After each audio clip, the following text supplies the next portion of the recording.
Hey, so what's going on? It's that time of year. It's January.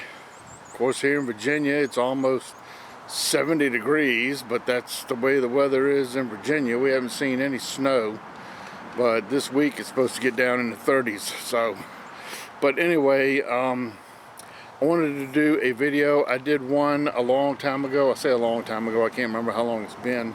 But this is going to be an updated version. I have deep cycle batteries for my boats. They're lead acid. Now, if you have lithium, you can just bypass this video right from the get-go, because this doesn't have anything to do with lithium batteries. This is the old school batteries, which, you know, I bought these batteries, I want to say it's 2 years, but hold on a second. I bought these batteries 2 years ago. Now on this John boat, I haven't used the John boat since I put these batteries in. I'm sorry to say, but I'm going to be honest with you. Since I bought my Quest Angler 10, I haven't used that, but I went on and put batteries in it anyway because I thought I was going to do some fishing in it, and I never did. So these batteries are 2 years old. I bought them brand new. They came from Batteries Plus, and they're Group 27. They're 80 amps per hour each, and I have them running parallel. So I've got like 160 amps per hour. I think that's how it works, because you double them up. And I had 80 amps in it before when I used the boat, except they were Walmart brands, and they lasted me, you know, 4 years with no problems. But I was trying to find 100 amps because the Walmart ones were 100 amps, but then they switched down to 80 amps. And anyway, I ended up going with the Duracells. Now I just priced these Duracells this year just to see how much they were, because I wasn't sure if, you know, they were, going to be burnt up or not, because basically I haven't checked them in 2 years. Now I've had a battery tender on them for 2 years. I never take them off. I just leave them on the whole time. It's a trickle charger, and I'll show you that so you know what brand I use and all. But the water level's fine in them, and I'll show you that because we want to check the water just to make sure that the water's good in it. But I'm going to show you how to check your batteries if you have lead batteries, basically is what they are. Now, yeah. So yeah, let's just go from there. Oh yeah, that's right, the price. These batteries cost you $150 some now. Now you can go to Amazon and you can get some really good lithium batteries for like $20–30 more, and they're 100 amps. So if you run them in parallel for the same amount that I paid for these two batteries, and that's what I'm going to do when these batteries go bad, I'm going to switch over to lithium just because it's cheaper. But you know, if the batteries are good, I'm going to use them. You know, ain't no sense in buying something that you don't need. Plus, I'm unemployed at the moment, and so that's where we're going to go. So yeah, check this out, and maybe it'll help somebody who's still running the old LEDs. So yeah, old school. So this is what we're going to be using to test these batteries. First, we're going to use this. It's a battery hydrometer, which actually checks the charge of each cell of the battery.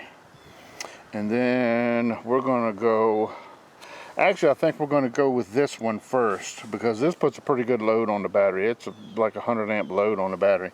I don't know what this one puts on it. I bought this just to kind of get up with the times. This is a digital, and I got this from Amazon. It's like super cheap. I'll see if I can figure out what it is, but I've been thoroughly happy with this. I use this at work all the time when I used to work on cars before I quit because of my back. But I'll see if I can find a link for that and link that down, because I've been really happy with that. And this is the old school way. This is old school right here. This is what I grew up with. I've been a mechanic for 43 years, and this was the old go-to for load testing batteries and checking the starting system and everything. So yeah, let's go over here and check out the batteries first. This is what they are. They're Duracells. That's the part number and the spec on them. I don't know if you can see down in there or not. You probably can't, but the water level is fine in all of them. So we're going to check the charge on each one. Now, this is the kind of charger that I use with these. It's just a cheapie Vecto. I think you can get those from Walmart. And I believe it is a 2 amp charge. I'm not 100% sure, but I'll put the link in the description of what it is. And I keep that on here all the time. Like I say, they are running parallel, so it charges both at the same time. Got these batteries, 123. But like I say, I've never used them. So, but we're going to check them anyway. So yeah, stick around. Now, I've got Walmart ones in this boat, in my little Quest. And I'm not going to check them because they're newer. I know they're pretty good to go. But I will check those in the spring just to be on the safe side. But, yeah. So let's, oh, the other thing is these batteries have been resting for an hour. I basically disconnected everything, which, you know, everything was shut off anyway because it's run to a main switch panel, which is up under there.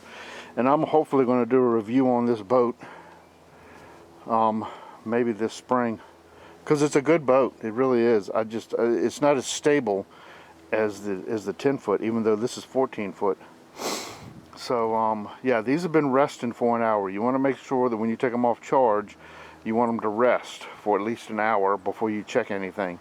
So yeah, that's where we're at. So I changed my mind. I'm going to use this digital checker first. I know the water level is fine in them, and the charge is probably okay in it, but if this shows that the batteries are bad, there's no sense in continuing any further. So let's do this first, and we're going to go ahead and do the water check. But yeah, basically you just plug this up, showing we got 12.95. check. So you come down here and you hit enter because we want to check the battery. It is out of the vehicle, so we'll check out of vehicle. It's a regular flooded battery. Now this will also check lithium. This here checks everything. As you can see, I'll try to get it in there. Checks all kinds, which is why I really bought it. And then we'll enter on regular flooded. Cold cranking amps, you have to enter the cold cranking amps, and I think this is a 650, but let me look just to make sure.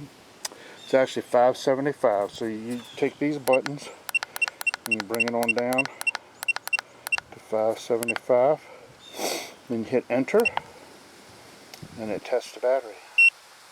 It shows that it's a good battery, 575 amps. It's 100% charged. Cold cranking amps, 12.93. Good battery. So we know that battery is good. So we're going to do the same thing for this one over here.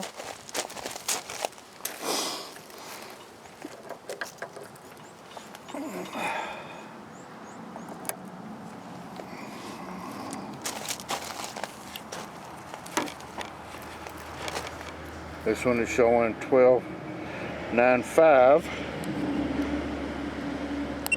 We'll hit enter. Out of the vehicle, regular flooded, cold cranking amps, same, 575. Testing, showing good battery. 100% state of charge, 575. And so yeah, so we're good. I wanted to jump in here and do an overdub because I didn't catch this until I was editing this video. If you look at this picture here, where it says SOH, the second line on the left-hand side, it says 74%. That should be about 100%. And then if you look over here to the right, it says CCA, and then it says 420. It looks like either a 6 or 8. So there's something going on with this battery. because the cold cranking amps is 575, so we're a whole lot less than 575. And then the SOH is actually state of health. That 74% tells me that this battery is going to discharge faster because it's not up to 100%. Now, why that is, I'm kind of not sure, because as you will see later in the video, we're going to do a cell check on these individual cells, and all of them turned out to be okay. So I'm a little confused with that reading there. The other battery, the first one that I tested, both of those were at 100%. So something is happening. I could take it and drain the battery and fill it back up and then try to recharge the battery, but I'm not going to do that. I'm not going to waste the money on battery acid and everything to do that. So I will just run this battery as it is, but that state of health is not up to par. So I just kind of wanted to throw that in there in case somebody did catch that. I caught it during the editing, so we'll continue on.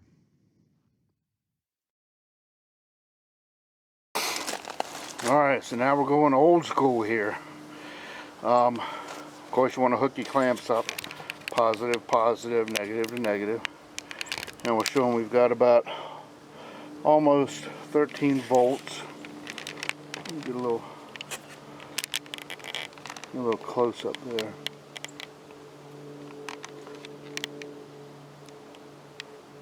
Yeah, almost 13 volts. So we're going to hit this little red button. Now they say to put a load on this for 10 seconds. But now I don't like doing that because this thing will get the smoke in, and I've actually burned them up holding them for 10 seconds. And that was with good brand ones. This one is a cheapy one. Of course, I'm sure it's made in China. But I usually do it between 5 and 8 seconds. So that's what we're going to do. Put a load on it. 1, 2, 3, 4, 5. We drop down to about 11 volts. We come back up to about 12. So that's a good battery right there. So it's actually coming up. You can see the voltage coming up just a little bit. I think you can. Hopefully you can see that. But yeah, so that's showing that we have a good battery. Yeah. Now, one thing I forgot to mention, if you look, you also want to see in that green there, see where it says 1,000. Hold on, see if we can't get this. It says 1,000, 500, 400. That's what your battery cold cranking amps is. So this isn't that hot. When you hit this needle shouldn't drop below our 575, which, you know, say 600. So we're going to do this again just so that you can see that needle. If it'll zoom in and do it in small increments. So this needle, technically, if you were doing this with just this, now we know the batteries are good, so this needle shouldn't fall below the 600 line, which is right there when we put a load on it. 1, 2, 3, 4, 5. So if it did drop below that 500, you know that you've got a weak battery and you need to charge it up, or you need to look at something else, which is water level, or, well, you should actually check the water level first, or you should check the charge of each cell. So we're going to do that now, but these batteries are fine. There's no problems with them. You really don't have to check the battery charge in each cell at this point, but just so you know, we're going to do it anyway.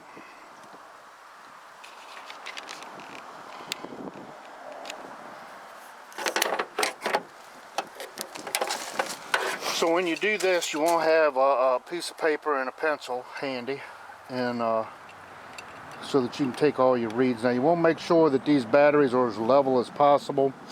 I can't get any lower than this, so they are cocked a little bit like this. But as long as we can get enough water in it to fill it to the line. That's what we're looking for. And if you fill it up too much, that's fine. Just take out enough to where it reads okay. And then you're not going to lose much. But this one is, see if we can get this. It's reading at 1300. I don't know. It might not, yeah, so this one's reading at 1300. So we know that's good. We'll squeeze the water back down in here. And we're just going to check all these like that. We'll do the same thing to all of them.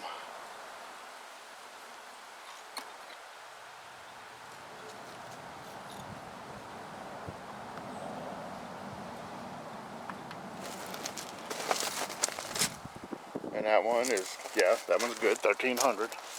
So I expect all these are probably okay. If there's any one less than 1300, I'll bring it up and I'll show you.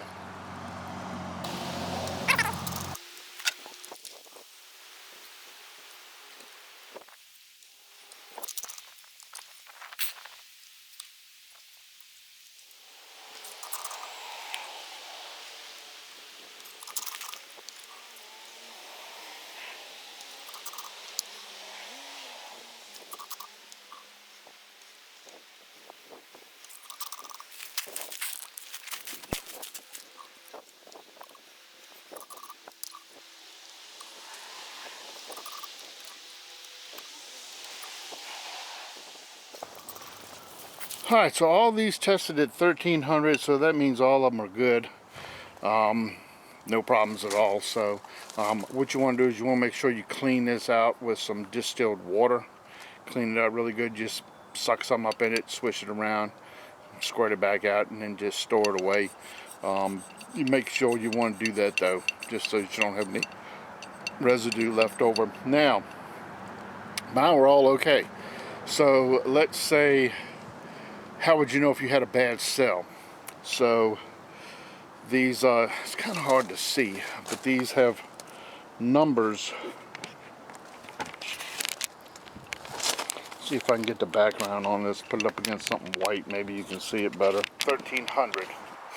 If you have a difference of 30 in between any of the numbers that you test and all of the cells in the battery, then you've got something going on. At that point, you can either drain the battery or suck the battery, you know, the water out of the battery, fill it up with distilled water or battery acid, and then I'm gonna say battery acid. Some people use distilled water, but battery acid is better, and then recharge the battery. Now, is it worth it to do all that? In my opinion, with the price of lithiums, no. Just be done with it and just go get you a lithium. But that's how you tell, is unless you get one that's fair or low right off the get-go. If you've got one that's fair or low, then you know, if the water level's low, top it off, which you should do that anyway before you even test it, and then recharge it and see if it changes any. But yeah, pretty much you've probably got a cell problem if it's below 30. So yeah, I say below 30 point difference is what I mean. There's a difference of 30 points in between, you know, all the cells that you check, or each individual cell, then you got a battery problem. So mine are good. I hope this helped somebody. Like I say, everybody's going to lithium, and I can understand that, because I mean, the way that they cost now, you can get you good lithium, and I'm going to do the same thing. I want to swap over. So, but yeah, I like that little digital one. Like I say, I'll and it tests all kinds. So you know, get you one of those. Most of the lithiums are sealed now, but it'll tell you if you got a problem before you get out on the water. So yeah, I appreciate you watching. Car season's coming up around the corner. Depending on my back, I hope to get to some car shows this year. We're just kind of playing that by ear, and I'm hoping I can get some more fishing in. Especially being as I'm unemployed now, I'm kind of waiting on the government to see if they're going to help me out or not, but that remains to be seen. So, appreciate you watching. As always, like, comment, subscribe. If you've got a better way of checking batteries, or you know how you check your batteries, what you do, you know, leave me a comment. So again, thanks a lot.